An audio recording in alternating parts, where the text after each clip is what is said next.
Good morning बच्चों। शुरू करें आज की क्लास। मूड में तो आप लग नहीं रहे होंगे पढ़ने की। चैप्टर का नाम है एनवायरनमेंट एंड सस्टेनेबल डेवलपमेंट।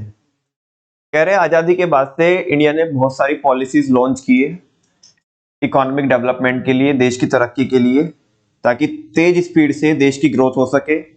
लेकिन जितना भी हमने डेवलपमेंट किया है उसके लिए एक बहुत भारी कीमत चुकाई है हमने, ठीक है ना। और वो हमने किसको बर्बाद किया है? एनवायरनमेंट। किसको बर्बाद किया है? एनवायरनमेंट को। कह रहे कि अपने रिफॉर्म्स लेके आए 1991 में, उससे देश की ग्रोथ तो हुई लेकिन एडवर्स इंपैक्ट पड़ा किसके ऊपर? एनवायरनमेंट के ऊपर।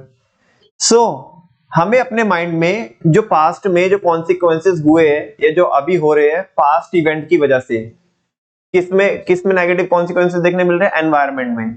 मतलब जो रायता फैला के रखा है लोगों ने पैसा कमाने के नाम पे, एनवायरनमेंट के साथ जो क्या किया है, गलत गलत किया है, ठीक है ना। उसको हमें अपने माइंड में रखना चाहिए आज की यंग जनरेशन को, ठीक है ना, नए बच्चों को जो आने वाले टाइम में बिजनेस करने वाले हैं। और हमें ना एक ऐसा तरीका अपनाना चाहिए जो सस्टेनेबल हो, पैसा भी हम कमाएं और उससे एनवायरनमेंट का भी नुकसान ना हो। बात समझ में आती है? और बच्चों हमें प्राउड है कि हम ऐसा काम करते हैं, है ना।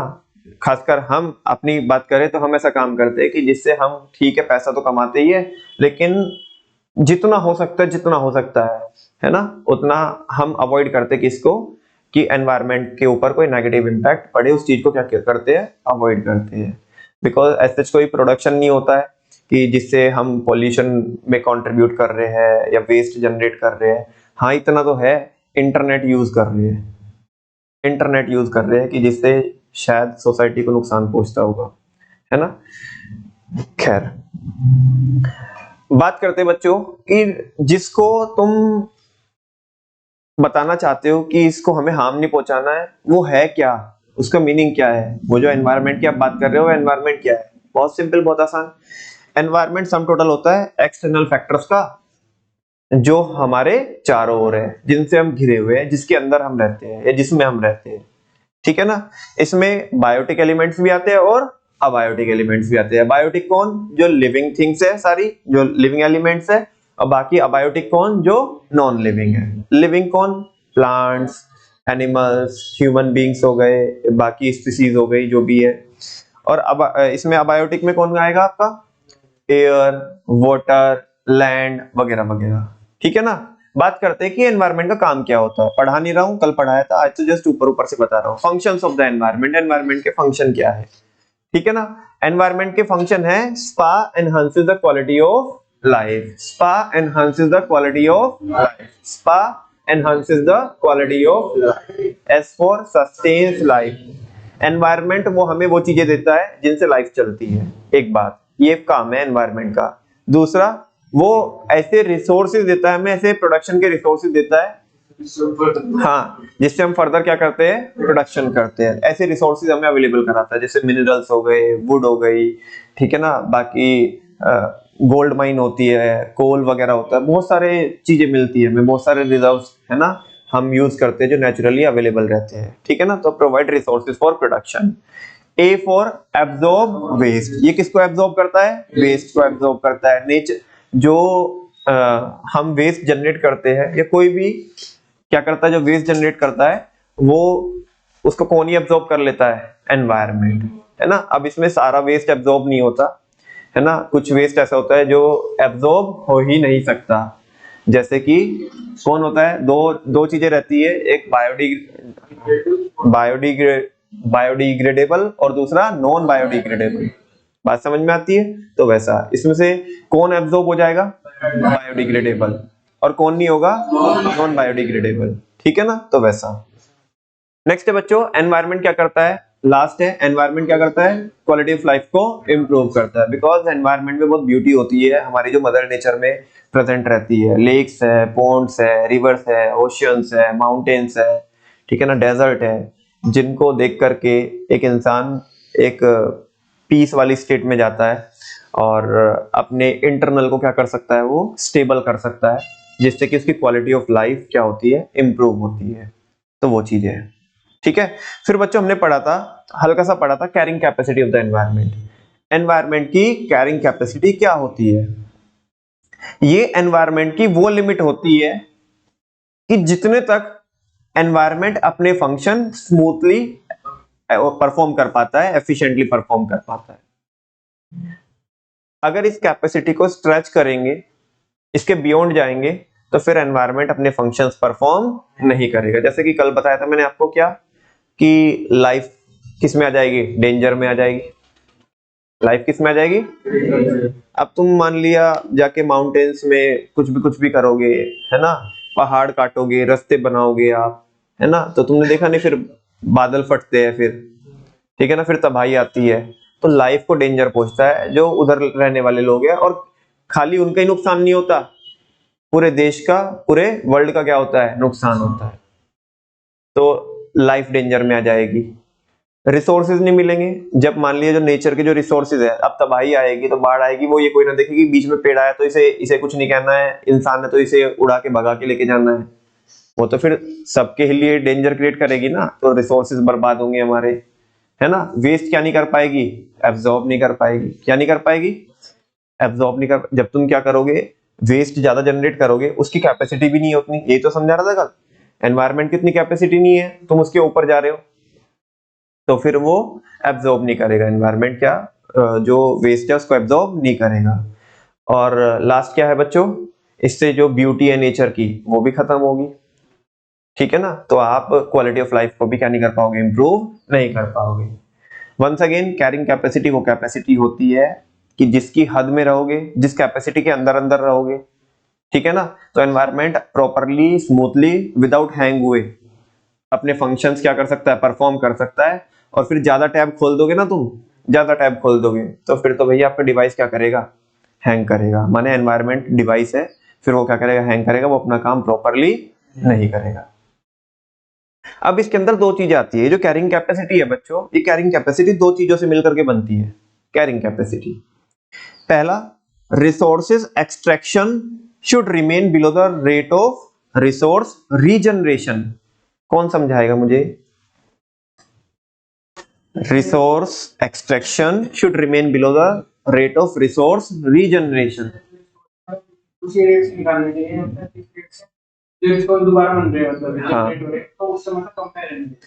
रिसोर्सेज को यूज करने का, एक्सट्रैक्शन करने का जो रेट है, स्पीड है, वो कम होनी चाहिए रिसोर्स के रीजनरेशन से, रीजनरेशन के रेट से। ऐसा क्यों खुशी? क्योंकि भैया रिसोर्सेज अब ये तो है नहीं कि आप अगले 2 घंटे मिल पर लेके जाना चाहिए, बिल्कुल। टाइम लगता है, नेचर का टाइम लेता है resources का। बिल्कुल, जैसे कोल का एग्जांपल ले ले हम, तो कोल कैसे बन जाएगा? 2 घंटे में, 5 घंटे में, 10 घंटे में, 1 महीने में, 1 साल में? लाखों करोड़ों साल लग जाएंगे, लाखों करोड़ों साल लग जाएंगे। से यस और नो? अच्छा, माने हम इस स्पीड से यूज कर रहे हैं कोल को, कोल पे एग्जांपल लेते हैं, इस स्पीड से यूज कर रहे हैं कि आज के दिन पे जो स्पीड हमारे कोल को यूज करने की है, लेट्स सपोज अगले 100 साल के अंदर कोल खत्म हो जाएगा। क्या हो जाएगा? कोल खत्म हो जाएगा। इस स्पीड से हम यूज कर रहे हैं, इतना तेज स्पीड से। रीजनरेट होने में लेट्स सपोज 50,000 साल लगेंगे। कितने लगेंगे? 50,000 साल लगेंगे। तो दिक्कत वाली बात है नहीं है? तुमने जो कैरिंग कैपेसिटी है, जो कैरिंग कैपेसिटी है, उसको कॉम्प्रोमाइज किया एनवायरनमेंट की, बिकॉज उसमें अभी जब तुम 100 साल में यूज कर लोगे, रीजनरेट होगी चीजें कितने में? कितने? 50,000 साल में। तो 49,900 साल तक लोग क्या करेंगे? वो रिसोर्सेज से वंचित रहेंगे। हाँ बोलो ना। तो ये तो अच्छी बात नहीं है, ये तो अच्छी बात नहीं है। उनकी लाइफ कैसे सस्टेन होगी? वो बात अलग है, मैंने कोयले पे एग्जांपल दिया। ये जो कोयला है, ये वाटर भी तो हो सकता है। तो तुम क्या बोलोगे? ऐसा कोई ना बोलोगे कि भैया कोयले के बिना तो लाइफ चल जाएगी और बाकी फिर तो कोई दिक्कत वाली बात नहीं है। कोयले पे तो एग्जांपल था, कोल पे तो एग्जांपल था, और भी तो बहुत सारे रिसोर्सेज है ना हमारे, जो हमें हमारी मदर नेचर क्या करती है? प्रोवाइड कराती है। तो दिक्कत हो जाएगी। उसकी कैरिंग कैपेसिटी क्या होगी? और हर एक चीज की ना, हर एक चीज की अपनी एग्जिस्टेंस जो होती है, उसकी कुछ ना कुछ रेलिवेंसी होती है नेचर में। भाई तुम देखो, तुम्हारे मान ले तुम्हारे हाथ में चोट लग गई तो तुम्हें हाथ की इंपॉर्टेंस समझ में आती है बाकी खाली उस टाइम पे, लेकिन इसका मतलब ये तो नहीं है ना कि बाकी जो बॉडी के अंदर तुम्हारे जो पार्ट्स है, जो तुम्हारे ऑर्गन्स है, उनकी कोई रेलेवेंसी नहीं है। तुम्हें तो उसी की इंपॉर्टेंस समझ में आती है ना उस टाइम पे, बाकी की भी तो रेलेवेंसी है। से यस और नो? अगर वो तुम्हारे मतलब तुम्हारी बॉडी में अगर कोई भी चीज की कमी है, मिसिंग है, कोई भी चीज, मतलब वो बॉडी के चाहे इंटरनल में हो चाहे वो एक्सटर्नल में हो, तो कुछ ना कुछ तो फर्क पड़ेगा या नहीं पड़ेगा?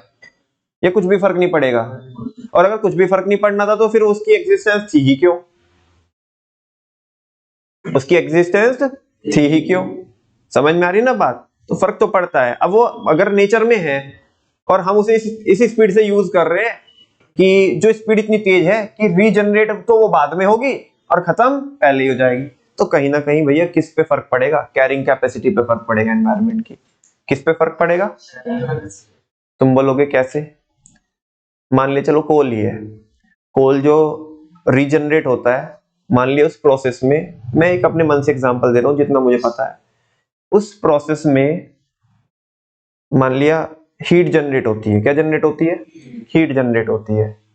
अब जो आप वेस्ट क्या कर रहे थे, जो वेस्ट आप क्या कर रहे थे, एनवायरनमेंट जो एब्जॉर्ब कर रहा था, वेस्ट जो डंप कर रहे थे आप, जो आपका वेस्ट है लैंड में डंप कर रहे थे, मान लिया वो जल्दी क्या हो जाता, वो डिकम्पोज हो जाता। क्या हो जाता उसके। लेकिन अभी तुमने कोयले को इतना तेजी स्पीड से यूज किया कि अगले 100 सालों में तुम खत्म कर दोगे, बाकी 49,900 साल तक कोल रहेगा नहीं, और वेस्ट तो जनरेट होता जा रहा है।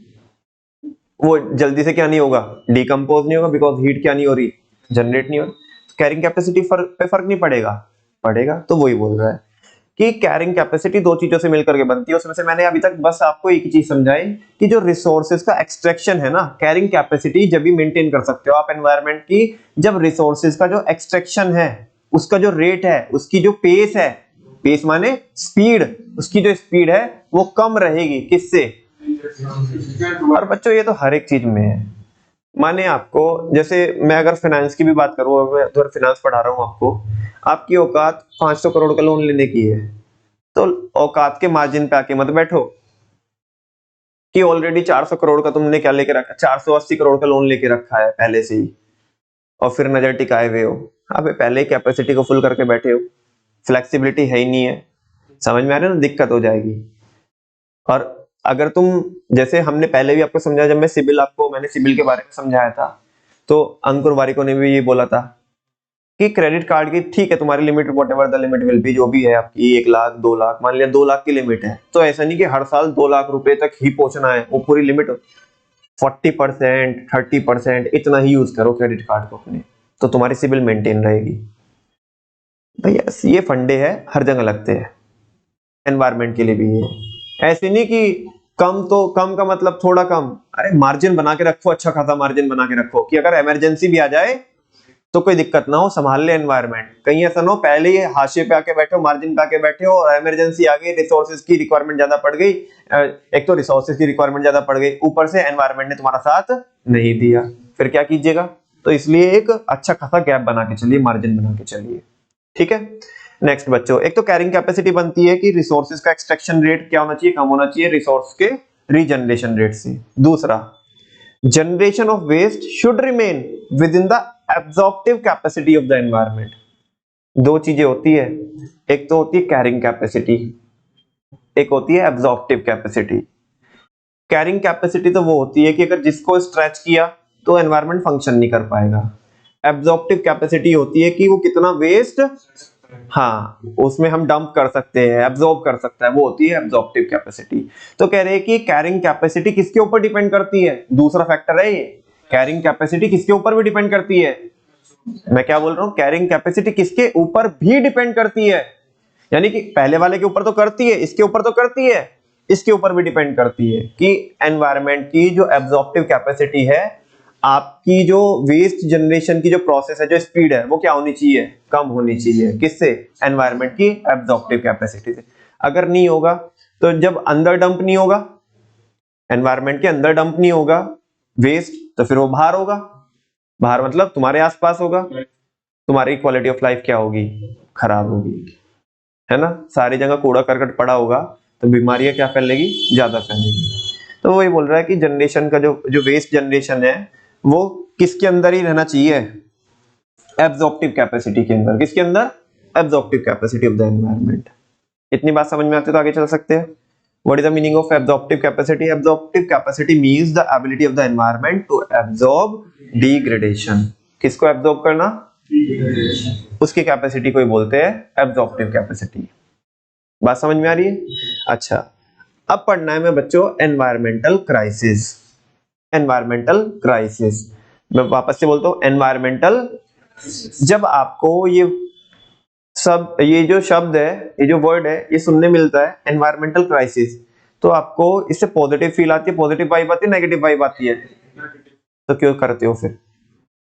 सोचना चाहिए ना हमें, मतलब ये चैप्टर पढ़ाने का मकसद ही यही है ना, कि जब नेगेटिव वाइब आ रही है और हमारे लिए नुकसान है तो क्यों?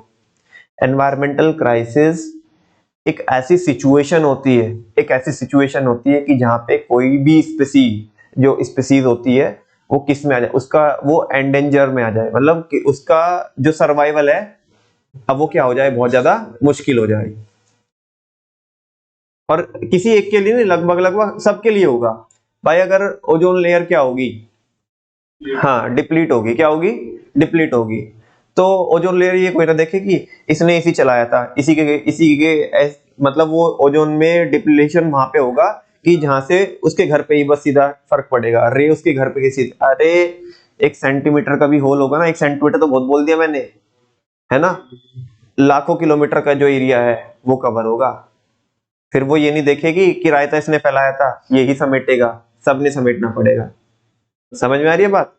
तो एनवायरमेंटल क्राइसिस अकर्स, वो बोल रहे हैं एनवायरमेंटल क्राइसिस जब होता है when changes to the environment, जब एनवायरनमेंट में इस तरीके के चेंजेस होते हैं, या स्पीसीज में इस तरीके के चेंजेस होते हैं, पॉपुलेशन में इस तरीके के चेंजेस होते हैं, डिस्टेबलाइज इट्स कंटिन्यूड सर्वाइवल, कि जब उनका जीवन है, जो उनकी जो जीवन यात्रा है वो आगे चल पाना मुश्किल हो जाए। एनवायरनमेंट में, स्पीसीज में और पॉपुलेशन में, लोगों के लिए बात की है, इंसानों के लिए बात की है। खैर इंसान वो तो इंसान की बात कर रहा है, लेकिन इंसान रहा ही कहाँ है, ठीक है ना। इंसानों की बात कर रहे हैं, जानवरों की बात कर रहे हैं, और बाकी सब जितने भी अबायोटिक एलिमेंट्स जो एनवायरनमेंट के अंदर आते हैं, बायोटिक जितने भी सब आते हैं, उनमें इस तरीके के बदलाव होना कि आगे उनकी जीवन यात्रा चलना मुश्किल हो जाए, है ना, उनकी लाइफ ही किस में पड़ जाए, डेंजर में पड़ जाए, खतरे में पड़ जाए। तो ये होती है एनवायरमेंटल क्राइसिस। क्या होती है? वंस अगेन आप ही समझा दो मेरे को, क्या होती है एनवायरमेंटल क्राइसिस? जब हमारे एनवायरनमेंट में या किसी पर्टिकुलर स्पीसीज में या पॉपुलेशन में इस तरीके के बदलाव हो कि उनका आगे का जो सर्वाइवल है वो मुश्किल हो जाए, तो समझो एनवायरमेंटल क्राइसिस हो चुकी है। क्या हो चुकी है? इस केस में एनवायरनमेंट अपने फंक्शन प्रॉपरली परफॉर्म नहीं कर पा रहा होगा, तभी तुम्हारी लाइफ किस में आएगी? डेंजर में आएगी। क्योंकि एनवायरनमेंट लाइफ को सस्टेन करने का काम करता है, तो उसकी शर्त यह है कि कैरिंग कैपेसिटी मेंटेन होनी चाहिए। और अगर तुमने रायता फैला दिया तो तुम सब मिलके फैलाया तुमने था, समेटोगे तुम सब मिल करके, और फिर ऐसे होगा, फिर शायद वो तुम्हारे कंट्रोल में भी नहीं आएगा, है ना। तुम सारे भी खड़े होकर के, अगर फ्लड बोलेगी मैं आ रही हूँ, तुम सारे भी खड़े हो जाना, तुम बोले तू आके दिखा, मैं रोकता हूँ तुझे, अबे उड़ा के भगा के ले जाएगी, तुझे होश भी नहीं आने देगी, है ना, कि किधर से क्या हुआ था, तूने टेक ऑफ किया था और किधर लैंड हुआ, ये पता ही नहीं पड़ेगा तेरे को। समझ में आ रही है ना ये? हाँ, रीजंस फॉर एनवायरमेंटल क्राइसिस या degradation are listed as under. क्यों होता है एनवायरमेंटल क्राइसिस, उसके रीजन क्या है? वही जो अपन लोग किसमें करते हैं आम जिंदगी में, अब सबकी बात बता रहा हूँ, अपनी भी और सबकी बात बता रहा हूँ, है ना। हालांकि कोशिश तो यही रहती है कि मैं अगर अपनी बताऊं तो कि कम से कम जो हार्म पहुंच सके एनवायरनमेंट को वो कम से कम हो, मतलब पॉल्यूशन वगैरह में, बाकी चीजों में, एनवायरमेंटल क्राइसिस में बहुत ज्यादा कंट्रीब्यूशन ना हो। लेकिन फिर भी कुछ एक्टिविटीज ऐसी होती है, ऐसे नहीं बोल रहा कि मैं बहुत दूध का दूल्हा हूँ कि मैं पढ़ा रहा हूँ तो मैं बहुत अच्छा हूँ, और मैं कुछ चीजें ऐसी होती है जिनको इग्नोर नहीं कर सकती, ठीक है ना। और बस अगर इतनी ही तुम्हारे अंदर अवेयरनेस है और यही अवेयरनेस अगर सबके अंदर आ जाए तो बस इतनी ही काफी है कि इंटेंशनली आप किसी को हार्म ना पहुंचाओ, किसी को मतलब एनवायरनमेंट को यहाँ पे, ठीक है ना। जब आपके पास कोई ऑप्शन ही ना हो, जब आपके पास कोई ऑप्शन ही ना हो कि बस ये तो अब लास्ट है ना, तो वो मुझे लगता है कि अब जब कोई तुम्हारे पास ऑप्शन नहीं है और ऊपर वाले ने लाइफ दी है तो उसे सस्टेन भी करनी है और ऑप्शन है नहीं, तो बस इतनी ही अवेयरनेस चाहिए लोगों को, है ना, बस इंटेंशनली ना करो। हाँ जी, सबसे पहला रीजन जो फोर्थ गियर डाल के रखा है, हाँ, 1921 के बाद, the year of great divide. उसके पहले तो चलो फिर भी ऊपर नीचे, लेकिन उसके बाद तो कभी पीछे, मन लगा के ही यही काम किया है बस, और मन कहाँ लगता है लोगों का, ठीक है ना। पॉपुलेशन एक्सप्लोजन, पॉपुलेशन एक्सप्लोजन एक रीजन है किसका, एनवायरमेंटल क्राइसिस का। सुनो ना, अब जब भी क्या होगा कि पॉपुलेशन बढ़ेगी तो लोग पेड़ को काटेंगे, रहने के लिए चाहिए ना, पेड़ को काटेंगे तो फिर क्या होगा, पेड़ को तो हार्म पहुंच ही रहा है, साथ में जो डिफरेंट डिफरेंट स्पीसीज जिनका घर था, मतलब अपना घर बनाने के लिए उनका बर्बाद किया तुमने। अब फिर बोलते हो कि जो जैगुआर है, टाइगर है, लायन है, वो हमारे शहर में आ गया। अबे जब तुम उसका घर बर्बाद करोगे तो तुम्हारे घर में तो आएगा ही फिर वो, या तुम्हें बर्बाद करेगा, ठीक है ना। हाँ जी, तो ये चीज है, बात समझ में आती है आपको। नेक्स्ट है बच्चों, industrial revolution leads to deforestation. मैं लिंक कर रहा हूं सारे पॉइंट। पॉपुलेशन एक्सप्लोजन बहुत जबरदस्त हो रहा है, वो किसका कारण बन रहा है, एनवायरमेंटल क्राइसिस का। दूसरा, इंडस्ट्रियल रेवोल्यूशन हुआ है, माने इंडस्ट्रीज के एस्टैब्लिशमेंट की, सेटअप की बात की गई है, उनको प्रमोट किया गया है, जिससे क्या हो रहा है, डिफोरेस्टेशन। क्या हो रहा है बच्चों, बहुत ज्यादा। आप इसमें लिख भी सकते हो, मैं मतलब हर एक चीज आप यहाँ पे नहीं लिखवा सकता, हर एक चीज मैं नहीं लिखवा सकता आपको, लेकिन इतना भी नहीं है, आप इतने तो समझदार हो भी गए होंगे, और कम से कम अगर मैंने तुम्हें पढ़ाया है ना, इतने पूरे साल से पढ़ाया, तो अब तो कम से कम तुम्हारे से तो इतनी उम्मीद कर ही सकता हूँ कि अगर इसके अंदर कुछ और लिखना भी पड़ जाए तुम्हें तो वो लिख देंगे, है ना। ऐसा नहीं बोलेंगे ना मन भैया बस पॉइंटर पॉइंटर थे यहाँ पे, क्योंकि बहुत जनरल टेक्स्ट है, ठीक है ना। लिंकिंग करनी है, बस समझ में आनी चाहिए, बेसिक अंडरस्टैंडिंग होनी चाहिए, ठीक है। तो फैक्ट्रीज लगेगी तो डिफोरेस्टेशन होगा, उससे नुकसान पहुंचता है, भाई पेड़ कटेंगे तो नुकसान तो होगा ही ना। अब ये भी बताने की जरूरत है क्या क्या नुकसान होगा, अगर आज बताने की जरूरत पड़ रही है तो फिर हमने आज तक किया क्या है। चलो, अगर मैं फिर भी अगर पूछना चाहूँ आपसे, एक एक नुकसान बताओ कि पेड़ कटेंगे, डिफोरेस्टेशन होगा। डिफोरेस्टेशन समझते हो, कभी मैं ही खामे कहा तुम बोलो मजाक ही कर रहे होगे तुम। हाँ जी, एक एक नुकसान बताओ डिफोरेस्टेशन का। ऑक्सीजन नहीं मिलेगी, वेरी गुड। हाँ बिल्कुल भैया, पेड़ों की कमी हो जाएगी, डिसऑक्सीजन और फिर रेन में भी दिक्कत होगी। हाँ, क्योंकि रेनफॉल में हेल्प करते हैं कौन, ट्रीज। सारे बच्चे सोच के रखे तो वो नहीं होगी फिर। नेक्स्ट है, हाँ, लोगों को फूड सप्लाई में इंटरप्शन होगा, वेरी गुड। पॉल्यूशन क्या होगा, ज्यादा होगा, क्योंकि जो वो होते हैं वो ऑक्सीजन रिलीज करते हैं, ट्रीज जो होते हैं, और कार्बन डाइऑक्साइड क्या करते हैं, एब्जॉर्ब करते हैं, बिल्कुल। नेक्स्ट, चलो, लोगों को क्या नहीं मिलेगी, शैडो नहीं मिलेगी। अच्छा, और बोलो।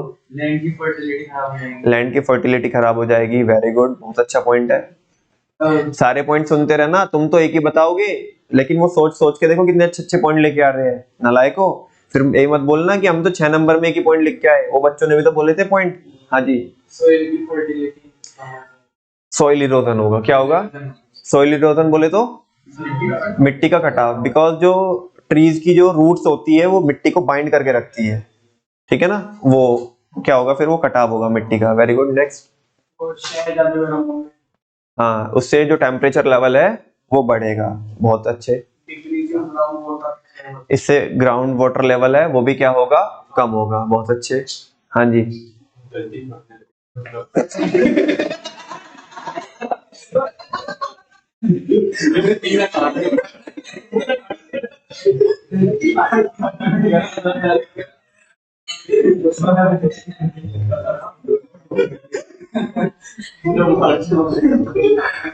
मतलब दरार भी नहीं आ रही, लाइन भी नहीं पड़ रही, क्रैक क्रैक भी नहीं पड़ रही, सीधा फट रही है धरती। चलो ठीक है, वैसे शायद शायद सच्चाई बोल गया ये, शायद सच्चाई बोल गया, आने वाले टाइम की सच्चाई बोल गया। ठीक है ना, आज शायद हमें हंसी आ रही है इस बात पे कि वो पता नहीं बच्चा क्या बोल रहा है, लेकिन शायद उसने सच्चाई बोली है आने वाले टाइम की। हाँ जी,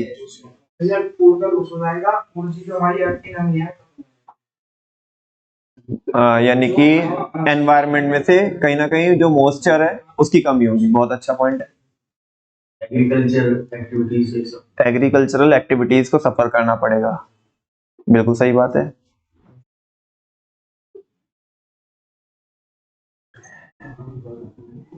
अपने बारे में तो सबने बात कर ली, और उन जानवरों का क्या, उन बर्ड्स का क्या जो उधर रहते हैं, उनकी तो बात की नहीं आपने, उनके घर उजड़ जाएंगे। यस और नो? हाँ बोलो ना। तो इसको इससे किसको भी फर्क पड़ेगा, जो एनिमल्स है उनको भी फर्क पड़ेगा। बिल्कुल। नेक्स्ट, वेरी गुड पॉइंट, है ना। वो कह रहे हैं कि जो ग्रीन हाउस गैसेस है उनका जो क्या है, उनका जो लेवल है वो क्या हो जाएगा, एनवायरनमेंट में बढ़ जाएगा, जो कि हार्मफुल है। Very good. अरे वाह, सुपर। कह रहे कि क्लाइमेट बहुत जल्दी जल्दी क्या होगा, चेंज होगा। अरे इतने सारे पॉइंटर्स बताए भाई, मैं तो तुम्हें ऐसे ही सोच रहा था, इतने अच्छे अच्छे, मतलब वाकई में यार। बिल्कुल ठीक है ना, बिल्कुल तालियां हो जाए एक बार।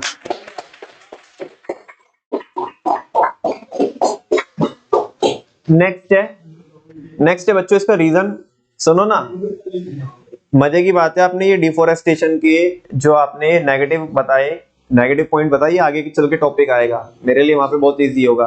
अब सुनो, जिन बच्चों ने नहीं लिखा तो नालायक को तुम्हें नोट करना चाहिए था। किन्ने बोला कि एनवायरनमेंट में से मॉइस्चर खत्म हो जाएगा, किन्ने बोला कि ग्रीन हाउस, ये इस तरह के जो पॉइंट होते हैं जल्दी से नहीं आते माइंड में। ग्रीन हाउस का जो लेवल है वो, ग्रीन हाउस गैसेस का जो लेवल है वो बढ़ जाएगा। एक बच्चे ने बोला क्लाइमेट बहुत जल्दी जल्दी क्या होगा, चेंज होगा, है ना। वाटर लेवल हो गया, ग्राउंड वाटर लेवल हो गया, बाकी कार्बन डाइऑक्साइड वो तो नॉर्मल पॉइंट रहते ही है। ठीक है ना। इधर भी जो बच्चे ने जिसने जिसने बोले ना, अपने आगे पीछे देखो और जल्दी से 1 मिनट का समय दे रहा हूँ आपको, ये सारे पॉइंट लिखो कि डिफोरेस्टेशन के क्या नेगेटिव हो सकते हैं। कभी एग्जाम में बहुत सिंपल, मतलब हम पूरा बिल्डिंग बनाते रहे और वो बेस में ही पूछ ले कि बताओ डिफोरेस्टेशन के 6 तो नेगेटिव कॉन्सिक्वेंसेस लिख दो, जल्दी लिखो। 15 पॉइंट अगर तुम लिख पाओ उसमें, बहुत शॉर्ट में लिखो बस, पॉइंटर के तौर पे। कहानी मत लिखना, कहानी तो लिख दोगे तुम फिर, ये इतना बहुत हार्ड एंड फास्ट नहीं है।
लिख ली।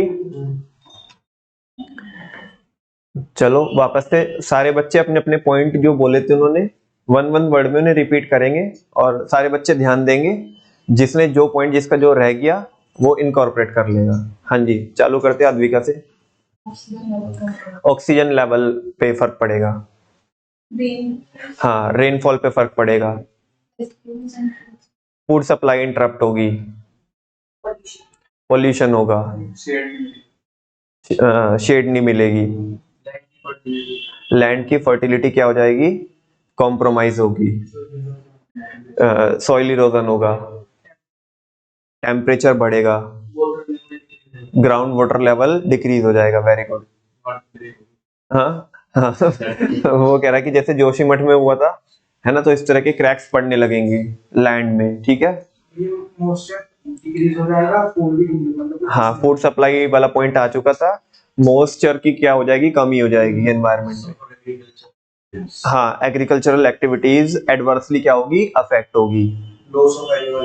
हाँ, लॉस ऑफ एनिमल स्पीसीज बोल सकते हैं, ठीक है ना, उनका क्या होगा, लॉस होगा, वो डेंजर में आ जाएगी।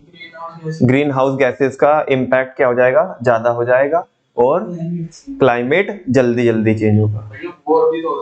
हाँ, क्या हो सकते हैं, कैसे होंगे वॉर, कैसे होंगे, थोड़ा बताओ। हाँ, हो सकता है जो उनका भी रह सकता है कि उनके भी लाइफ क्या होगी, सफर होगी, तो वो चीज है, ठीक है ना।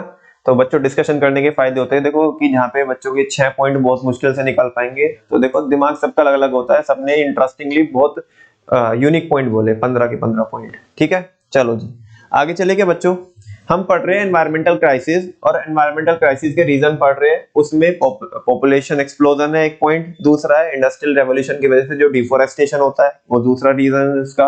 हालांकि डिफोरेस्टेशन के क्या नुकसान होते हैं वो आप लिख ही चुके हैं। नेक्स्ट है इंडस्ट्रियल वेस्ट, जो फैक्ट्री से निकलने वाला वेस्ट है, उसकी वजह से भी क्या हो रही है, एनवायरमेंटल क्राइसिस हो रही है। अरे बहुत जनरल पॉइंट है, जो तुम्हारे मन में नेगेटिव है, जिससे भी एनवायरमेंट को हार्म पहुंचता है, वो ही क्या है, एनवायरमेंटल क्राइसिस के रीजन है। और यही, ये सारे रीजन अलग अलग तरीके से बार बार क्या होंगे, यहाँ पे एक दो टॉपिक में रिपीट होंगे। आगे बोल रहा है वाइड स्प्रेड पॉवर्टी। नमन भैया, अरे तो समझा दो, देखो ये तो चलो शुरू के तो 3 तो समझ में आ गई हमें, ठीक है ना। मतलब गरीबी, मतलब गरीबों के ऊपर इल्जाम लगा रहे हो कि वो एनवायरमेंटल क्राइसिस में क्या करते हैं, कंट्रीब्यूट करते हैं। मतलब यार, ये तो नमन भैया एक्सपेक्टेशन नहीं थी कि अमीरों को तो बोलते तो बात समझ में आती, बेटा अमीर तो रायता फैलाते ही है, सबसे ज्यादा तो वही फैलाते हैं, लेकिन गरीबी भी होती है ना, ये गरीबी भी क्या करा देती है, एनवायरमेंट को हार्म पहुंचा देती है। कैसे एक्सप्लेन कर दो, वो ज्यादा बच्चे पैदा करेंगे तो पॉपुलेशन एक्सप्लोजन होगा, एक बात हो गई, वेरी गुड। हाँ, इलिटरेट होंगे, एक रीजन हो सकता है, बिल्कुल सही बात है, बहुत अच्छे, ये डायरेक्ट पॉइंट है, मतलब ये डायरेक्ट फैक्टर है जो अफेक्ट करता है, मतलब पॉवर्टी के अंदर ये मेन चीज है। वो क्या करेंगे, वो इस तरह के फ्यूल के सोर्सेज का यूज करेंगे जिनसे डिफरेंट डिफरेंट जो हार्मफुल गैसेस होती है वो रिलीज होती है। समझ में आ रही है बात, उनसे फिर किसके ऊपर फर्क पड़ेगा, एनवायरनमेंट के ऊपर फर्क पड़ेगा, तो ये चीज है। तो वाइड स्प्रेड पॉवर्टी, ज्यादा पॉवर्टी होना भी एनवायरमेंटल क्राइसिस का एक कारण है। नेक्स्ट है increasing use of chemical fertilizers, pesticides etcetera, है ना, किसी इंसान की भी जान ले सकता है इंडिविजुअली, बाकी एनवायरनमेंट को तो क्या ही छोड़ेगा, ठीक है ना। नेक्स्ट है multiplicity of transport vehicles, multiplicity of transport vehicle सबसे ज्यादा। अभी क्या है कि हमारे एरिया में ये तो समझते हो ना, पॉइंट तो समझते हो, इसकी इंग्लिश की हिंदी तो समझते हो। हाँ जी, व्हीकल्स का क्या होना, ज्यादा होना। अब है ये कि हमारे एरिया में, चलो एक जमाना हुआ करता था कि जब इंसान के पास 2 व्हीलर होना भी एक बहुत बड़ी बात हुआ करती थी, लेकिन हमारे रूरल एरिया में अब इतना तो हो ही चुका है कि घर में जितने फैमिली मेंबर है उतने 2 व्हीलर है, 4 व्हीलर पे तो मैं भी जान रहा हूँ, उतने 2 व्हीलर है। और अगर पोस्ट सोसाइटीज की बात करोगे, थोड़ा मेट्रो सिटीज में निकल करके, तो यही चीज जो मैंने रूरल एरिया के लिए बोली, यही चीज वहां पे एप्लीकेबल होती है 4 व्हीलर के लिए। किसके लिए, आप थोड़ी थोड़ी मतलब अच्छी अच्छी जो रेजिडेंसी है उनमें निकल जाओ, है ना, जो सोसाइटीज है उनमें निकल जाओ, तो जितने फैमिली मेंबर्स है उतनी ही क्या रहेगी, 4 व्हीलर। अभी इसको कुछ सामान लेके आना मार्केट से, तो ये अपनी कार निकाल के लेके जा रहा है, कोई क्रेटा निकाल के लेके जा रहा है, किसी के पास सब लेवल है हिसाब से, बच्चे को ये मिली है, बाप के पास ये है, चाचा के पास है, ताऊ के पास ये है, मतलब सबके पास क्या है, अलग अलग है। ये मैं कोई अपने मन से बना के नहीं बता रहा हूँ, ये मैंने जो आंखों देखी है मैं वो बता रहा हूँ आपको। आप इधर चले जाओ, कोई भी, मैं तो एक जस्ट एग्जांपल बता रहा हूँ, जैसे आप गाजियाबाद के इधर सूर्यनगर चले जाओ, या कोई भी वसुंधरा में चले जाओ, कहीं पे भी चले जाओ, आप इधर दिल्ली में चले जाओ, बाहुबली एनक्लेव में चले जाओ, बहुत पोस्ट सोसाइटी है बाहुबली एनक्लेव, ठीक है ना, रोहिणी में चले जाओ आप, तो सबके अपने अपने क्या है, व्हीकल है, मल्टीप्लिसिटी ऑफ व्हीकल। ये भी एक क्या है, कारण है एनवायरमेंटल क्राइसिस का। भाई व्हीकल चलेंगे तो देखो इसमें इसका सॉल्यूशन क्या है। लोग वैसे तो वो मानते हैं, मतलब थोड़ा स्टैंडर्ड आज क्या है कि मेंटेन करना होता है लोगों को, तो स्टैंडर्ड में कमी आ जाती है अगर पब्लिक ट्रांसपोर्ट का क्या करते हैं, यूज करते हैं। तो इस प्रॉब्लम का सॉल्यूशन तो यही है कि मल्टीप्लिसिटी ऑफ ट्रांसपोर्ट व्हीकल को अगर आपको रोकना है तो आपको क्या करना चाहिए, पब्लिक ट्रांसपोर्ट का यूज करना चाहिए। हाँ बोलो ना, अरे बसेस तो चली रही है ना गवर्नमेंट की, तो उनमें सारे लोग इकट्ठा ट्रेवल करेंगे तो क्या दिक्कत आएगी तुम्हें, बस तुम्हारा स्टैंडर्ड ही तो घट सकता है, से यस और नो। लेकिन तुम्हारा स्टैंडर्ड एनवायरनमेंट से बढ़ के तो नहीं है ना। चलो आज के पास तो आज के टाइम में तो ऑप्शन है कि भाई ईवी यूज कर लो, है ना। शायद अभी उसके लिए इतना बहुत प्रॉपर सेटअप नहीं है, इंफ्रा बहुत प्रॉपर नहीं है, मान लिया रूरल एरिया में दिक्कत है ना। लेकिन जो इमीडिएट सॉल्यूशन हमारे पास है उसको तो हम क्या कर सकते हैं, अडॉप्ट कर सकते हैं कि नहीं कर सकते हैं। भाई ठीक है, तुम्हें आज समझ में आ रहा है हमारा स्टैंडर्ड है ना। फिर वही वाली बात, जब इंसान ही नहीं रहेगा तो स्टैंडर्ड ही क्या कीजिएगा, स्टैंडर्ड को ही कहां दिखाओगे जब इंसान ही नहीं रहेगा, ठीक है ना। तो जब एक तो ये है कि 50 लोग एक साथ ट्रेवल कर रहे हैं, एक ये है कि 50 लोग अलग अलग क्या कर रहे हैं, ट्रेवल कर रहे हैं। तुम्हारे फाइनेंस के लिए भी अच्छा नहीं है लॉन्ग टर्म में क्योंकि डेप्रिशिएबल एसेट है, और दूसरा एनवायरनमेंट के लिए भी अच्छा नहीं है। तो ये एक रीजन है किसका, एनवायरमेंटल क्राइसिस का। इसको टैकल कैसे किया जा सकता है वो मैंने बताया आपको। नेक्स्ट है बच्चों, ये काफी इंपॉर्टेंट टॉपिक है, reversal of demand supply relationship is the main reason responsible for environment degradation. कोई समझा सकता है?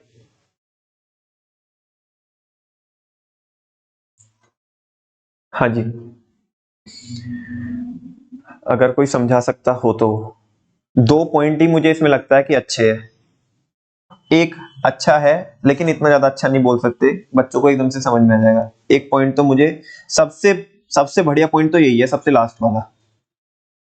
तुम्हें लगेगा कि इसको पढ़ के कि यार ये क्या चीज है, इससे कैसे एनवायरमेंटल क्राइसिस होगी। एक ये वाला पॉइंट है, इसके बारे में बच्चे थोड़ा आइडिया लगा लेते हैं, जैसे आपने भी लगा लिया। हालांकि थोड़ा चंबे में भी आ सकते हैं, पॉवर्टी, गरीबी, ठीक है ना, वो एनवायरमेंटल क्राइसिस कैसे करेगी। और एक तीसरा पॉइंट जो है ये, बाकी तो सब ये पिद्दी पॉइंट है। और मैं तो ये कहूंगा कि अगर एग्जाम में लिखने के लिए आए उसके रीजन, तो पहले 3 पॉइंट लिखोगे, अच्छे पॉइंट, है ना। जो अच्छा पढ़ने वाले अच्छे लिखने वाले बच्चे हैं वो पहले ही 3 पॉइंट लिखिएगा तो एग्जामिनर को बात समझ में आएगी। बाकी नॉर्मल पॉइंट तो सबके लिए है, फिर कोई भी लिख सकता है। बोलो जी। Reversal of demand supply relationship is the main reason responsible for environment degradation. जैसे कि डिमांड हो रही है किसी चीज की, हाँ, और उसकी डिमांड कम हो गई, तो पहले का स्टॉक होगा वो बेकार हो गया। अब डिमांड कम हो गई उसकी तो स्टॉक बेकार हो गया, तो एनवायरमेंट पे फर्क पड़ गया। तो उससे कहाँ यूटिलाइज होंगे, वे कहाँ पे यूटिलाइज होंगे। ये पॉइंट तो हो सकता है तुम्हारा जो एनवायरमेंट को नुकसान पहुंचाएगा, लेकिन जो आपने बताया वो इसका मतलब नहीं है। पॉइंट तो हो सकता है, वो ऐसे बोल सकते हैं वेस्टेज ऑफ रिसोर्स, ऐसे है करके हेडिंग लिख सकते हैं।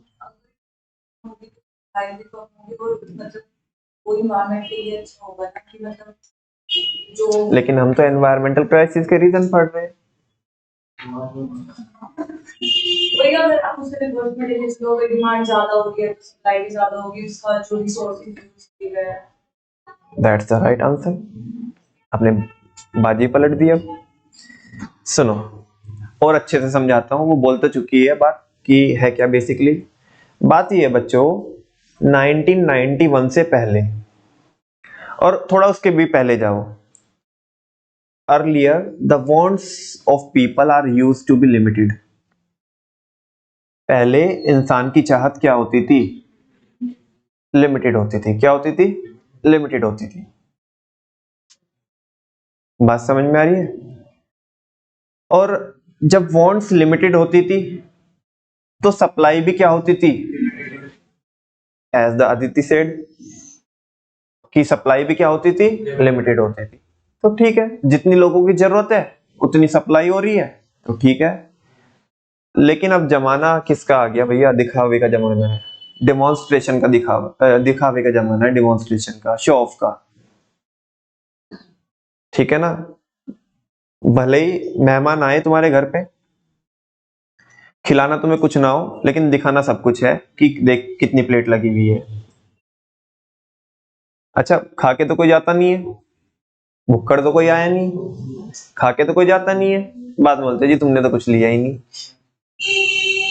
जब ये बात सबको ही पता है, लेकिन फिर भी सोसाइटी किस में, शो ऑफ में, दिखावे में। अच्छा, उसे भी पता है, आने वाले को भी पता है, गेस्ट को भी पता है कि मैं खाऊंगा तो कुछ हूं नहीं। प्रॉब्लम जिसके यहाँ पे जा रहा है, प्रॉब्लम उसके साथ ये है कि नहीं लगाई तो 4 जगह जाके बोलेगा, क्या इज्जत ही करी हमारी। अच्छा, फिर ये है कि मान लिया तुमने लगाई, प्लेट लगाई, अगले ने खाई, अच्छे जम के खाई, साला बाद में तुम गाली दोगे उसे। अजीब था, आजकल तो कोई खाता ही नहीं है, ये तो प्लेट तक भी चमका के चला गया हमारी।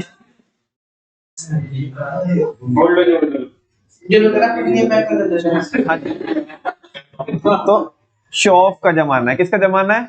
तो ये जो डिमांड सप्लाई है ना, ये रिवर्स हो चुकी है। अब क्या हो चुकी है? इनका रिवर्सल हुआ है, लोगों की चाहतें बढ़ गई। क्या बढ़ गई? डिमांड बढ़ी है, और जब डिमांड बढ़ी है तो सप्लाई को बढ़ाना पड़ा है जब डिमांड बढ़ी है। या आप ऐसे बोलो कि डिमांड को बढ़ाई गई है जानबूझ करके ताकि पैसा कमा सके, और डिमांड के बढ़ाने से फिर किसको बढ़ाई गई? सप्लाई को बढ़ाई। और सप्लाई जैसे ही बढ़ेगी बच्चों, यानी कि सप्लाई कब बढ़ेगी? जब प्रोडक्शन होगा। जब क्या होगा? या ऐसे बोलो कि सप्लाई के बेसिस पे ही हम प्रोडक्शन को बढ़ाएंगे, और जितना प्रोडक्शन बढ़ेगा फिर ये चीजें यहीं पे आ जाएगी, फिर चीजें यहाँ पे आ जाएगी। समझ आ रही है ना आप? ये चीज है सारी, ये पूरी प्रोसेस है कि फिर इंडस्ट्रियल वेस्ट निकलेगा, फिर डिफोरेस्टेशन होगा, और फिर चीजें घूम करके वही सारे 15-16 पॉइंट फिर आ जाएंगे पिक्चर में।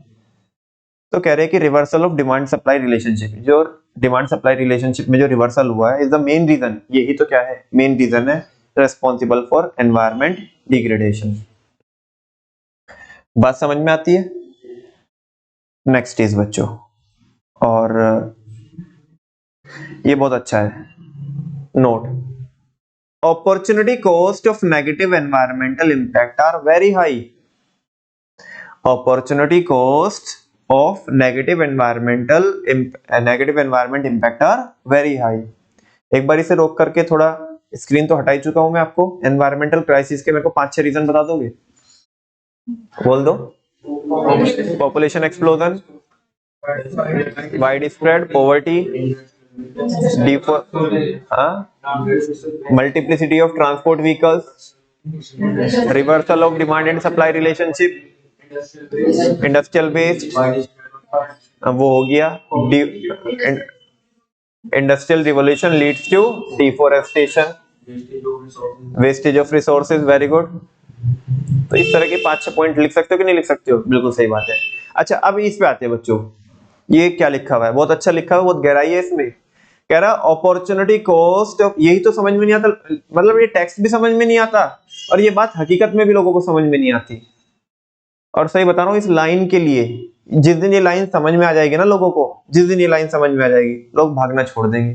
जिंदगी में जो लोगों ने भागा दौड़ी लगा रखी है ना, ये कर वो कर, ये पैसा कमा वो पैसा कमा, इसको नहीं देख रहे उसको नहीं देख रहे, फैमिली को टाइम नहीं दे रहे, एनवायरनमेंट का कोई ख्याल नहीं है, बस भागे जा रहे हैं सब, ठीक है ना, एक के पीछे एक। ये ऐसा कर रहा है तो हम भी ऐसा ही करेंगे, इनने इतना पैसा कमाया तो हमारे बेंचमार्क हम उससे ऊपर सेट करेंगे। वो लोग भाग ही इसलिए रहे हैं। जिस दिन ये समझ में आ जाएगा ना, उस दिन, जो कि नहीं आने वाला है, जो कि नहीं आने वाला लोगों को, उस दिन चीजें बहुत ज्यादा क्या हो जाएगी? स्टेबलाइज हो जाएगी। और ये जो जितना भी रायता फैलता जा रहा है ना एनवायरनमेंट को लेकर के, वो ठीक हो जाएगा। वो कह रहा है कि opportunity cost of negative environmental impact are very high. कोई समझा सकता है इसको? नेगेटिव इम्पैक्ट एनवायरमेंट पे ज्यादा है, जो कॉन्सेप्ट है। बिल्कुल सही बात है। वो कह रहा है कि जो तुम एनवायरनमेंट को हार्म पहुंचा रहे हो, जो एनवायरनमेंट के ऊपर जो नेगेटिव इंपैक्ट पड़ रहा है, इसकी बहुत बड़ी क्या है, अपॉर्चुनिटी कॉस्ट है। इसकी बहुत बड़ी क्या है, अपॉर्चुनिटी कॉस्ट है। मतलब आप पैसा कमाने के लिए, इकोनॉमिक ग्रोथ के लिए जो एनवायरनमेंट को जो हार्म पहुंचा रहे हो, एनवायरनमेंट को जो हार्म पहुंचा रहे हो, यानी कि पैसा पाने के लिए, कुछ पाने के लिए जो तुम कुछ खो रहे हो ना, अपॉर्चुनिटी कॉस्ट ये तो होती है कि क्या पाने के लिए क्या खोया। तो पैसा कमाने के लिए, इकोनॉमिक डेवलपमेंट के लिए, इकोनॉमिक ग्रोथ के लिए, ये पाने के लिए जो तुमने खोया ना, वो जो खोया है वो बहुत ज्यादा है, उसकी कीमत बहुत ज्यादा है। और ये इसकी जो कीमत है तुम्हें ही चुकानी पड़ेगी। कमा लो सारा पैसा, ठीक है कमा लो, पूरी जिंदगी भर पैसा इकट्ठा करना, एनवायरनमेंट को नुकसान पहुंचाना, एनवायरनमेंट तुम्हें नुकसान पहुंचाएगा क्योंकि नेचर है, नेचर अपने पास कुछ चीज रखती नहीं है, लौटाएगी तो तुम्हें ही, जो तुमने फैलाया वो तुम्हें लौटाएगी, ठीक है ना। अच्छा, तुमने पैसा कमाया, एनवायरनमेंट को नुकसान पहुंचाया, एनवायरनमेंट ने फिर तुम्हें नुकसान पहुंचाया, फिर जितना लाइफ टाइम भाग भाग के, भाग दौड़ के जितना भी इकट्ठा किया था सब जाके डॉक्टर को दे आना।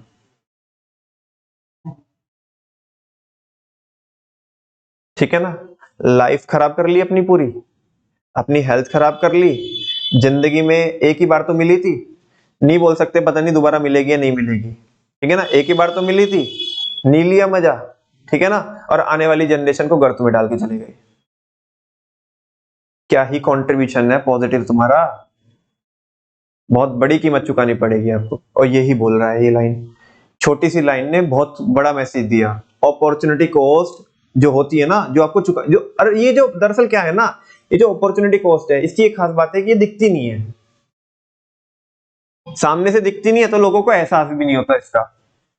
वो सोचते हैं हम क्या ही गलत कर रहे हैं, क्या ही गलत होगा इससे, पैसे तो कमा रहे, सब कमा रहे, तो सब यही तो कर रहे हैं, कि उसकी अपॉर्चुनिटी कॉस्ट क्या है, बहुत हाई है, जो दिख नहीं रही है तुम्हें। हाँ बोलो ना, अपॉर्चुनिटी कॉस्ट क्या होती है। मैं तुम्हें पढ़ा रहा हूं अभी, तो शायद कुछ पाऊंगा भी, लेकिन कुछ खोया भी तो।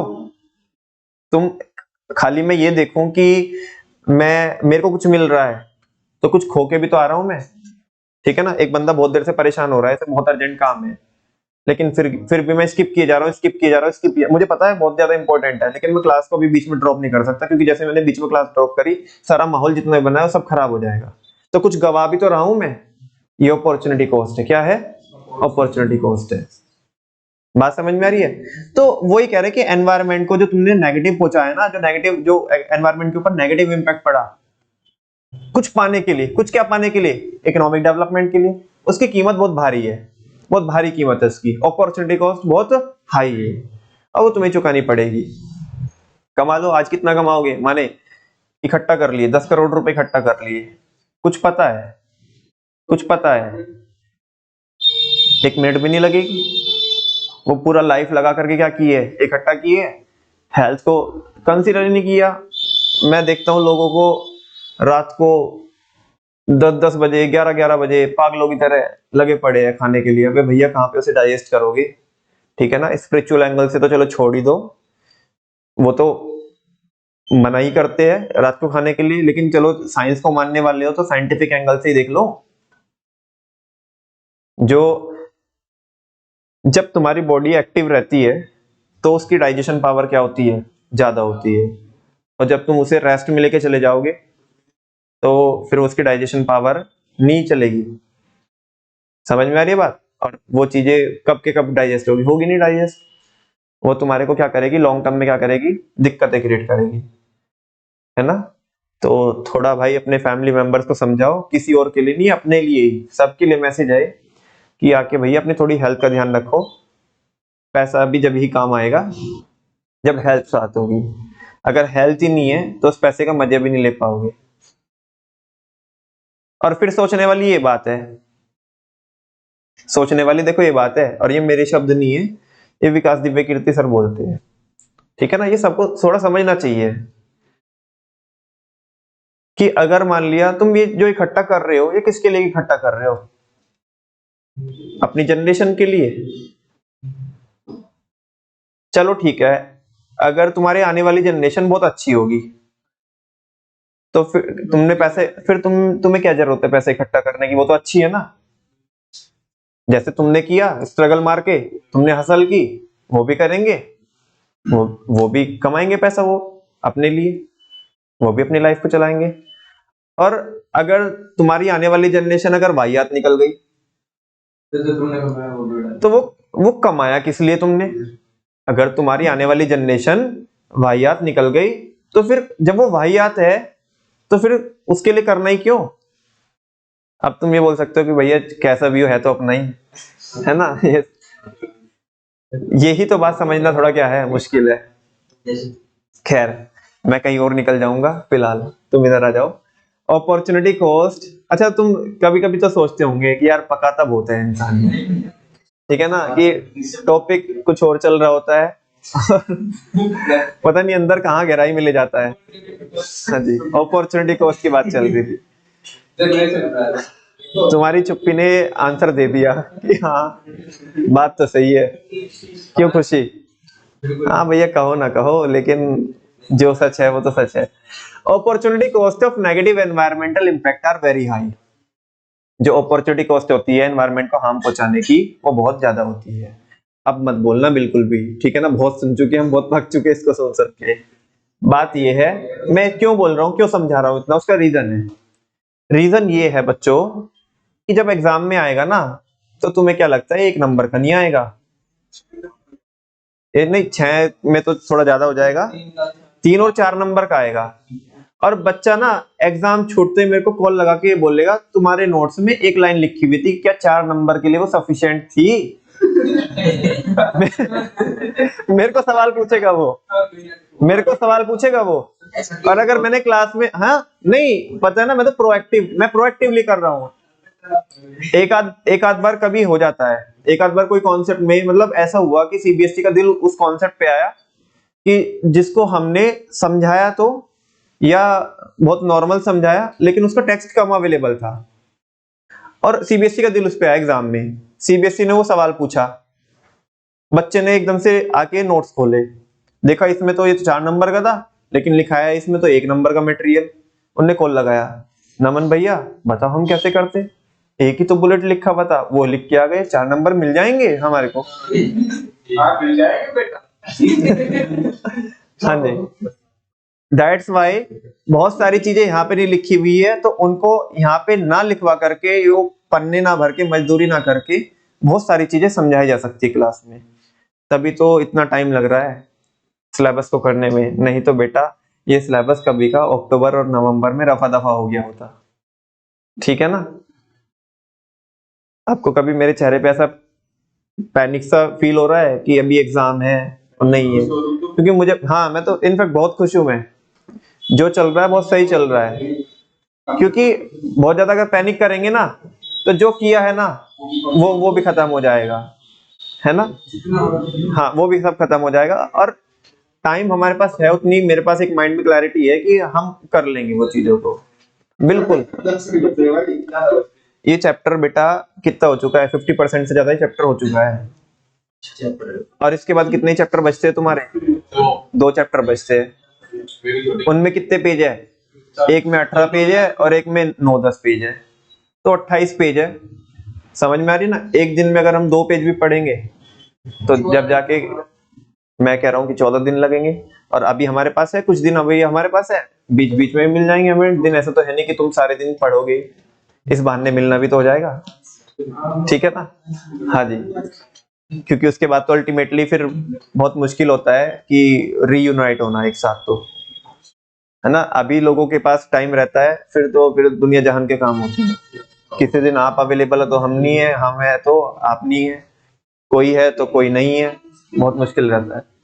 सुनो जी, तो अगर ये 4 नंबर का आता है कि एनवायरमेंट के ऊपर जो नेगेटिव इंपैक्ट होते हैं उसकी अपॉर्चुनिटी कॉस्ट बहुत हाई होती है, तो मैं आपको पूछना चाहता हूं उसको एक्सप्लेन कर दोगे क्या? 4 नंबर में क्या एक्सप्लेन करोगे?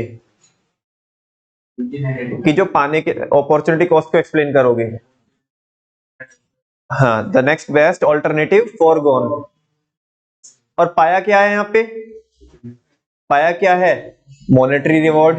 क्या पाया है? मॉनेटरी रिवॉर्ड, जिसकी वजह से नेगेटिव फर्क किसके ऊपर आया? एनवायरनमेंट के ऊपर। और खोया क्या? एनवायरनमेंट की क्वालिटी।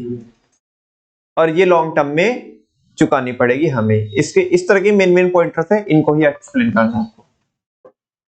नेक्स्ट है बच्चों, ये भी बहुत अच्छा पॉइंट है। चलो आप ही पढ़ दो इसे। वाह वाह वाह, दिल खुश हो गया। क्या लिखा है? कह रहा है environmental degradation is an avoidable opportunity cost of development. हाँ जी, समझा रहे हो क्या? Environmental degradation is an avoidable opportunity cost of development. बोलो। उसको अवॉइड कर सकते हैं, डेवलपमेंट ही नहीं। कह रहे हैं कि डेवलपमेंट करने के लिए जो एनवायरमेंटल डिग्रेडेशन तुम लोग करते हो, ये ऐसा नहीं है कि करना ही पड़ेगा, ये अवॉइड अपॉर्चुनिटी कॉस्ट तो है लेकिन अवॉइडेबल है। कैसी है? अवॉइडेबल मतलब ये पाने के लिए जो खोते हो ना, ये खोना जरूरी नहीं है, ये खोना जरूरी नहीं है। आप किसी चीज को पा भी सकते हो बिना कुछ खोए, बस जरूरत है सस्टेनेबल वे पे चलने की। जब ये यहाँ पे नहीं लिखा है, ये मैं बता रहा हूं, काम तो आपको वो करना होगा ना जो सस्टेनेबल हो। क्या हो? सस्टेनेबल हो, तभी तो ऐसा होगा ना पॉसिबल कि आप डेवलपमेंट भी अचीव कर लोगे और एनवायरमेंट भी डिग्रेड नहीं होगा। तो वो जो अपॉर्चुनिटी कॉस्ट है वो अवॉइडेबल है। अनअवॉइडेबल मतलब अनअवॉइडेबल का मतलब तो कि अवॉइड किया ही नहीं जा सकता। भाई डेवलपमेंट करना है तो एनवायरमेंट को हार्म पहुंचाना पड़ेगा, एक बात तो ये है। ये तो है अनअवॉइडेबल। क्या है? अनअवॉइडेबल। एक चीज होती है डेवलपमेंट भी हो जाएगा और एनवायरमेंट का भी नुकसान नहीं होगा, ये है अवॉइडेबल। यानी कि एनवायरमेंटल डिग्रेडेशन को आप अवॉइड कर सकते हो। किसके नाम पे? डेवलपमेंट के नाम पे। अगर डेवलपमेंट करना चाहते हो तो दोनों काम एक साथ हो जाएंगे। लेकिन अगर चाहो तो उसके लिए एफर्ट तो डालने पड़ेंगे। सस्टेनेबल वाले पाथ को, रास्ते को क्या करना पड़ेगा? अपनाना पड़ेगा। बात समझ में आती है? नेक्स्ट टॉपिक है बच्चों, 2 basic problems related to environment. 2 problem जो किसके रिगार्डिंग है? पहला, problem of pollution and problem of excessive exploitation of natural resource. इसे पढ़ने में जो एनवायरमेंटल क्राइसिस क्रिएट करता है, पोल्यूशन और ये एक्सेसिव हम क्या करते हैं? एक्सप्लॉइट करते हैं किसको? अपने रिसोर्सेज को। ठीक है ना? इंसान, ठीक है यार, तुमने चीजें इन्वेंट कर ली और तुमने वो ट्यूबवेल वगैरह लगवा ली, लेकिन इसका मतलब ये कोई ना है कि पानी चल रहा है तो चलते ही छोड़ दो। कुछ लोग तो इतने वाहियात होते हैं, उन्हें समझाने के बाद भी समझ में नहीं आता। एक बंदा है और उसे मैं एक दिन छोड़ के एक दिन डेली बोलता हूँ। वो दरअसल क्या करता है, जब हम साफ सफाई करते हैं, कोई तो नाम नहीं लूंगा, नाम लेना अच्छा नहीं है, कोई दरिया आस पास में है, साफ सफाई के नाम पे साफ सफाई होती है। भाई झाड़ू का काम क्या होता है? साफ सफाई करना। वो नालायक सफाई करता है वो चला करके, क्या बोलते हैं उसे? पानी चला के, समरसेबिल चला करके।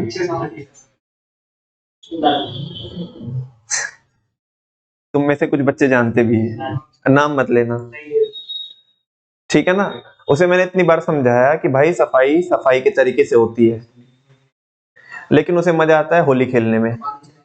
पानी मतलब कुछ भी होगा, पानी चलाएगा। भाई चुप हो जाओ बिल्कुल, अभी बाद में घर पे जाके बात करना अपने भाई, ठीक है ना? नाम मत लेना।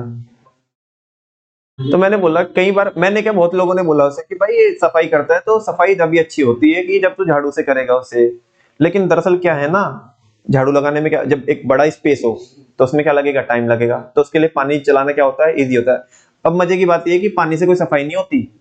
जो कूड़ा इधर होता है, इधर का और उल्टा और फैलती है, और बस इधर का कूड़ा उधर हो गया, और अब जो लोग आ रहे हैं उधर मान लिया वो छप छप छप छप करेंगे उधर। अरे जिस बात पे तुम्हें मम्मी से बहन से गाली मिलती है, ठीक है ना?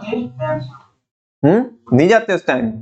अच्छा घर से बाहर ही रहते हो, चलो ये भी सही है। नहीं नहीं, जितना भी दूर है तो कोई बात नहीं, अभी तो रिजर्व करके रखना। ये गाली जितनी भी तूने सुनी नहीं है ना अपनी, हाँ ये एक बार ही सुनेगा सारी। हाँ जी हाँ जी।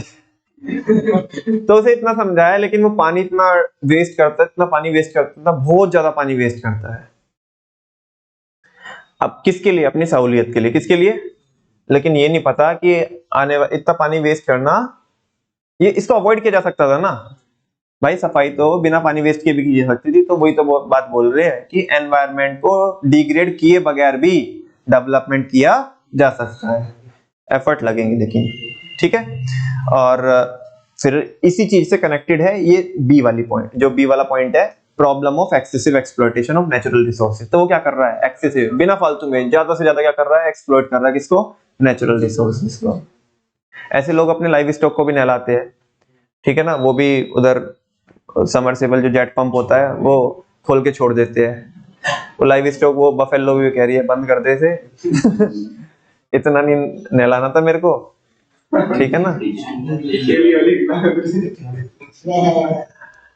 तो दो बेसिक प्रॉब्लम पढ़नी है, पोल्यूशन और problem of excessive exploitation of natural resources. सुनो जी, पोल्यूशन क्या होता है?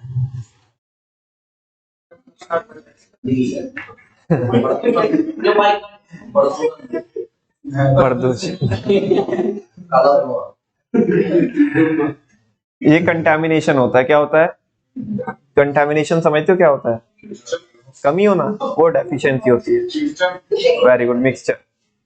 कंटामिनेशन का मतलब होता है मिक्सचर, किसी चीज का मिक्स होना, किसी गलत चीज का अच्छी चीज में मिक्स होना, तो वो जो होता है वो पोल्यूशन होता है। जिसे आप बोल रहे, बच्चा बोल रहे प्रदूषण, ठीक है ना। नहीं, इसके पीछे भी कोई कॉन्सेप्ट हो तो तुम्हारे कोई माहौल हो तो बता देना, इधर क्लास में डिस्कस कर सकते हैं। मैं नहीं समझ पाऊंगा, हाँ मतलब इतना हो कि मर्यादा में रह करके।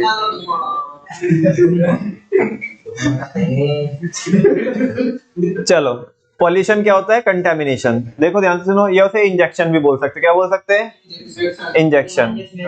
सुनो ना, किसका इंजेक्शन होना, हार्मफुल सब्सटेंसेस का इंजेक्शन होना, किसमें, किसमें, एनवायरनमेंट में, ठीक है। देखते हैं, pollution is the injection of harmful substances into the environment. Pollution क्या होता है, इंजेक्शन होता है किसका, हार्मफुल सब्सटेंस, मतलब हार्मफुल सब्सटेंस का मिक्स होना, कंटामिनेशन होना, कंटामिनेट होना, ठीक है ना, इनटू द एनवायरनमेंट, किसमें, एनवायरनमेंट में। दैट चेंज, ये ध्यान से सुनना बच्चों, जो हमारे एनवायरनमेंट के किसको चेंज कर दे, फिजिकल, केमिकल और बायोलॉजिकल कैरेक्टरिस्टिक्स को चेंज कर दे, ऑफ किसका, एयर, लैंड एंड वाटर। यानी कि ऐसे हार्मफुल सब्सटेंसेस का एनवायरनमेंट में मिलना जो एयर, लैंड और वाटर की फिजिकल, केमिकल और बायोलॉजिकल कैरेक्टरिस्टिक को, उनके फीचर्स को क्या कर दे, चेंज कर दे। जैसे वाटर है, वाटर अगर कंटामिनेशन होगा, इंजेक्शन होगा हार्मफुल सब्सटेंसेस का, तो उसकी फिजिकल फॉर्म चेंज हो जाएगी भाई। क्लीन ड्रिंकिंग वाटर में और जो पॉल्यूटेड वाटर है उसमें, उसकी फिजिकल में कुछ तो आपको जो अपीयरेंसेस में फर्क समझ में आता है, तो वो फिजिकल चेंज हो गया। क्या हो गया, अच्छा, पानी का कुछ तो यूज केस रहता है, कुछ तो क्या सारा ही यूज केस रहता है ना। तो अगर आप फ्रेश वाटर, जो ड्रिंकिंग वाटर है वो यूज करोगे, और जो पॉल्यूटेड वाटर है वो यूज करोगे, तो क्या है वो केमिकली उसका काम जो था वो रह जाएगा, नहीं, तो केमिकल फॉर्म चेंज हो गई। क्या हो गई, केमिकल फॉर्म चेंज हो गई, जो जाके तुम्हारी फिर बायोलॉजिकल फॉर्म चेंज करेगा, मतलब बॉडी के अंदर। बात समझ में आ रही कि नहीं आ रही है? तो वही क्या चेंज होना बच्चों, मतलब अब प्रॉपरली बता पोल्यूशन क्या होता है। ये बच्चे जैसी डेफिनेशन नहीं है, थोड़ा एडवांस लेवल की डेफिनेशन है। बच्चे वो पढ़ते हैं, बच्चे बस इतना पढ़ते हैं कि किसका कंटामिनेशन होना, हार्मफुल सब्सटेंस का एनवायरनमेंट में कंटामिनेशन होना, इसी को क्या बोलते हैं। अगर तुम एग्जाम में इतना भी लिख दोगे तो चलेगा, लेकिन फिर भी जब बात पूरी है तो फिर पूरी होनी चाहिए कि किसका इंजेक्शन होना, हार्मफुल सब्सटेंसेस का एनवायरनमेंट में इंजेक्शन होना, जो क्या कर दे, लैंड, एयर, वाटर की फिजिकल, केमिकल, हाँ। अब एक बार फिर बोलूं, मैं कोशिश करता हूं कि कुछ अच्छा सा बोल पाऊं, आज से पहले कभी नहीं बोला, अभी ये एकदम से मेरा उस पर ध्यान गया। पोल्यूशन इंजेक्शन होता है हार्मफुल सब्सटेंसेस का, किसके अंदर, एनवायरनमेंट के अंदर, जो क्या कर दे, एयर, लैंड और वाटर की पीसीबी चेंज कर दे।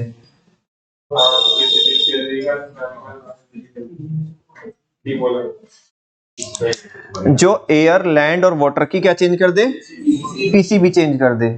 फिजिकल, केमिकल और बायोलॉजिकल कैरेक्टरिस्टिक चेंज कर दी।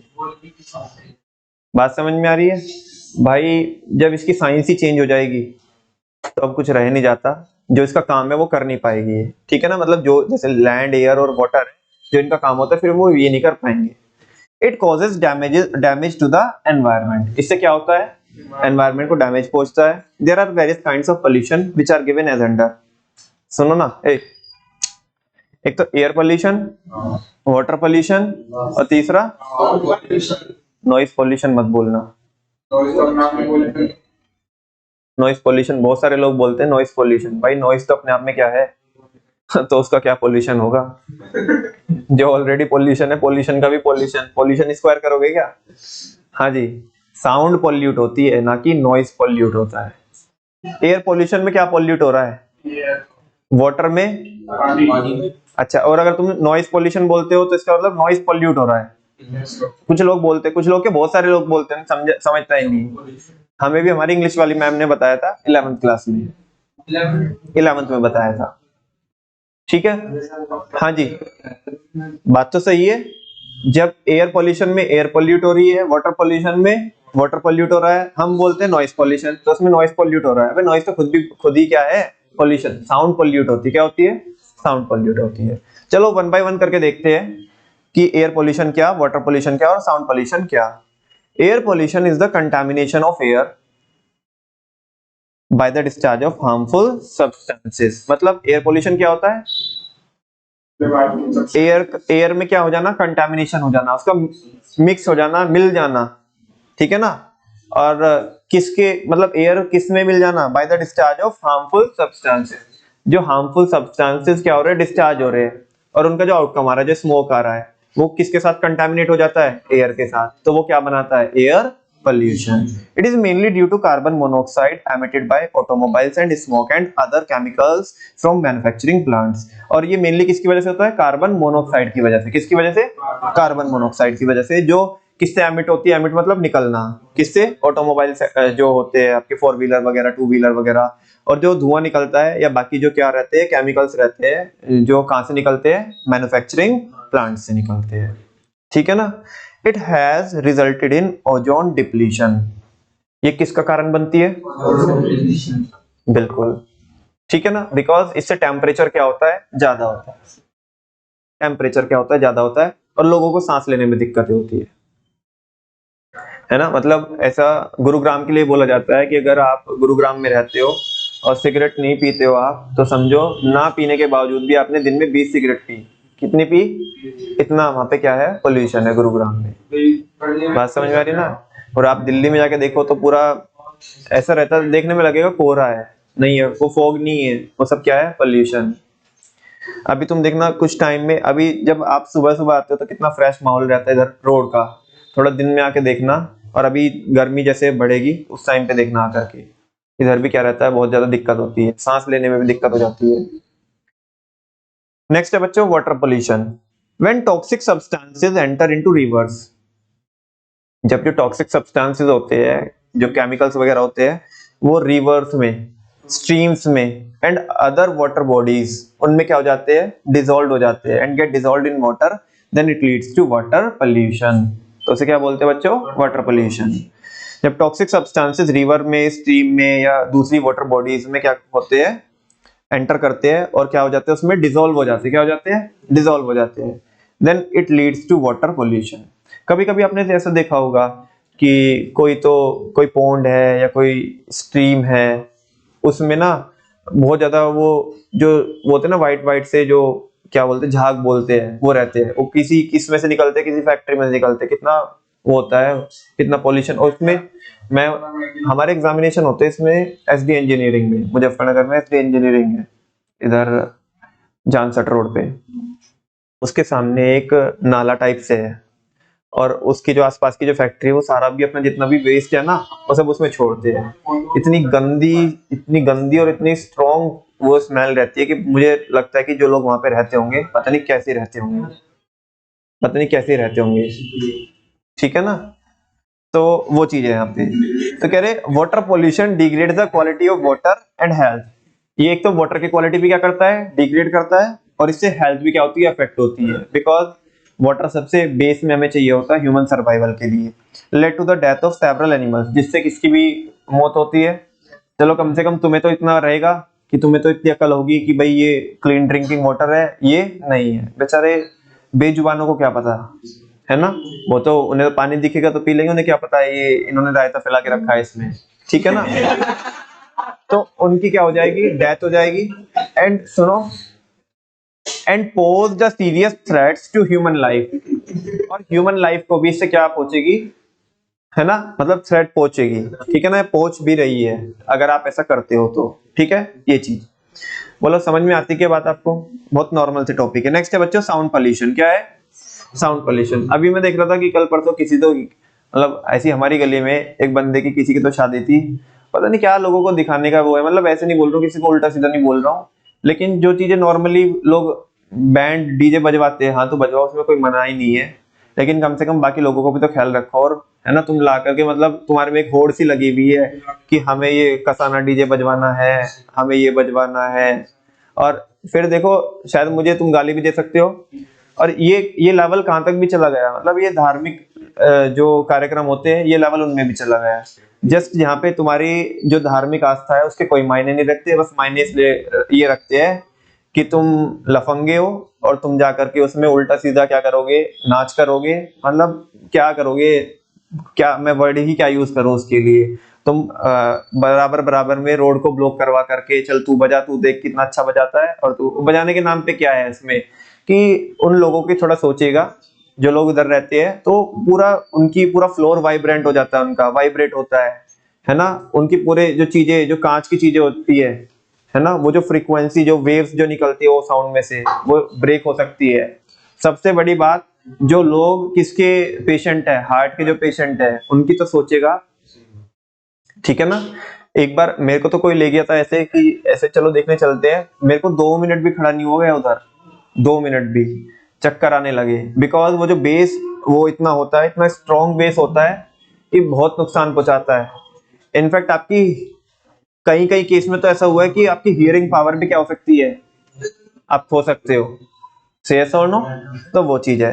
तो कह रहे हैं कि नॉइस मेड बाय मशीन्स, अब मशीन साउंड नहीं क्रिएट करती, मशीन क्या क्रिएट करती है, नॉइस क्रिएट करती है। Noise made by machines, vehicles भी साउंड नहीं क्रिएट करते हैं, वो क्या होती है, वो नॉइस क्रिएट करते हैं। फायर क्रैकर्स एक्सेट्रा, अब मैं जब ज्यादा बोलूंगा नहीं लोग मुझे उल्टा सीधा बोलेंगे अगर मैं ज्यादा एग्जांपल दूंगा तो इसमें, ठीक है ना, बोलेंगे हाँ ये बड़े बताने वाले ये वगैरह। Noise made by machines, vehicles, fire crackers etcetera leads to sound pollution. इनसे जो नॉइस क्रिएट होता है ना, इनसे जो नॉइस क्रिएट होता है उनसे क्या होता है, साउंड पोल्यूट होती है। It is not it not only irritates, ये जस्ट आपको इरिटेट ही नहीं करती है, but is also a serious problem to health, ये हेल्थ के लिए भी काफी सीरियस प्रॉब्लम क्रिएट कर सकती है, ठीक है ना। इरिटेशन होता है, तुम अपना काम कर रहे हो और उधर से बेस चल रहा है, वो पूरा इतना वो तुम्हारे पूरे घर को वाइब्रेट करके रखा है ना, उधर मतलब ऐसा लग रहा है कि तुम 2-2 सेंटीमीटर उछल उछल के जा रहे हो ऐसा लग रहा है, तो इरिटेशन होती है। क्या होती है, इरिटेशन, मतलब एक बार तो मन कर रहा था यार जाके बोल दूं कि भाई तुम कर क्या रखे हो, लेकिन फिर वही वाली बात है, फालतू में वही वाली बात की पंगा कहाँ लेना बिना फालतू में, ठीक है यार। अब ये सोसाइटी है ना, सब लोग बस ऐसी भागा दौड़ी में लगे हुए उल्टी सीधी चीजें करने में, किसी को कुछ भी ख्याल नहीं है कि क्या तो एनवायरनमेंट पे फर्क पड़ रहा है, क्या बस अपने मजे में है लोग। आगे बोल रहा है sound pollution can be responsible for many diseases like loss of hearing, इससे कई सारे नुकसान हो सकते हैं आपको, जैसे आपकी जो सुनने की जो क्षमता है वो आप खो सकते हो परमानेंटली। मेंटल डिसऑर्डर क्या होता है, इरिटेशन होता है, तो माइंड क्या हो सकता है आपका, डिस्टर्ब हो सकता है, ठीक है ना। आपकी जो हार्ट बीट्स है वो बढ़ सकती है, और हार्ट बीट्स अगर एक स्पेसिफाइड लेवल से ऊपर जाएगी तो आपका जो हार्ट है वो फेल हो सकता है, जिसको बोलते हैं हार्ट अटैक, ठीक है ना। इंक्रीजिंग कोलेस्ट्रॉल लेवल बढ़ाता है आपका, क्या बढ़ाता है, बॉडी के अंदर कोलेस्ट्रॉल लेवल बढ़ाता है, बॉडी के जो ऑर्गन्स है वो हाई स्पीड से काम करने लगते हैं, जो कि अच्छी बात नहीं है, ठीक है ना। Rise in chances of heart attacks etcetera, तो हार्ट अटैक के चांसेस क्या हो सकते हैं, बढ़ सकते हैं, तो ये दिक्कतें होती है। Note, the government has set up central pollution control board CPCB। Once again एक नंबर के लिए क्वेश्चन हो सकता है, सेंट्रल गवर्नमेंट ने किसको एस्टैब्लिश किया? CPCB को, central pollution control board in 1974। कब में किया? 1974 में, to address water and air pollution in India. किसको एड्रेस करने के लिए बच्चों?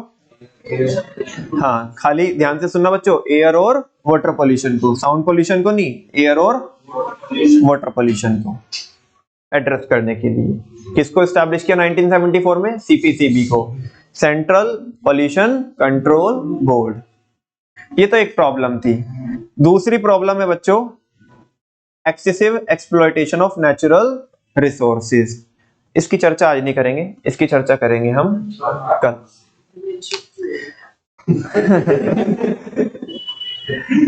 कभी कभी तो हो ही जाता हूँ। हाँ जी, अब बच्चों इसमें ज्यादा बचा नहीं है, कुछ एक टॉपिक बचे हैं और वो कल पूरे हो जाएंगे। कल की टाइमिंग भी सेम है, कल ही चैप्टर क्या हो जाएगा? खत्म हो जाएगा, ठीक है ना? और परसों से फिर हम क्या करेंगे? नए चैप्टर शुरू करेंगे। एक बार चैप्टर्स कर ले।